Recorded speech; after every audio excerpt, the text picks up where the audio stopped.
এইবারের বেতনে তোমায় একটা নূপুর দেবো ভেবেছি। গতবার জন্মদিনে হাত টান থাকায় তো নীলাদ্রি থেমে যায়। সে থেমে যাওয়া সুরকে চালু করতেই কি যে বলো ভুলে গেলে, সেই যে সূর্যমুখী জোড়ার কথা। দেখ, ওটা তো তোমার মনে খারাপে। না না, জন্মদিনই গো। ওরা চুপ করে যায়। মাঝি নৌকোর মুখ ঘোরায়। কাকা, আর একটু হতো না? না ভাই, 10 টাকা এর থেকে বেশি আর হবে না। নীলাদ্রি চুপ করে। নীলিমা কাঁধে মাথা রেখে, ওর কত শখ যে রোজ মরে যায় রোজ। নীলাদ্রি কথা বলে, আর একটু থেকে যাওয়া হয় না?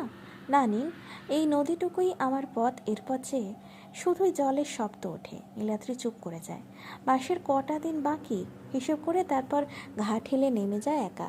পিছন ফিরে তাকায় না, আর কারণ নীলু বলেছিল বারবার, আমি পিছিয়ে গেলে কখনোই তাকিও না আর। আসলে সেবার বর্ষায় নৌকো উল্টে দুজনে তলিয়ে গিয়েছিল। নীলাদ্রিকে বাঁচানো গেল, নীলিমা মিশেছিল আকাশের নীলিমায়। তারপর থেকে ওই নৌকা ভ্রমণ, নিজের মনেই বোকা। দূরে ডক্টর অরুণ মিত্র দাঁড়িয়ে আছে, ওর তত্ত্বাবধানেই নৌকো ভ্রমণ হয়। আসলে গত 5 বছরে মানসিকভাবে অসুস্থ নীলাদ্রি তার ভীষণ কাছে যে। ওরা চলে যায়, কিন্তু চুপ করে জলে কি যেন পড়ার শব্দ হয়। তবে কি সত্যি আজও নীলিমা আসে, নাকি সবটাই প্রলাপ? কলমে অম্বিকা পাল, কণ্ঠে দেব।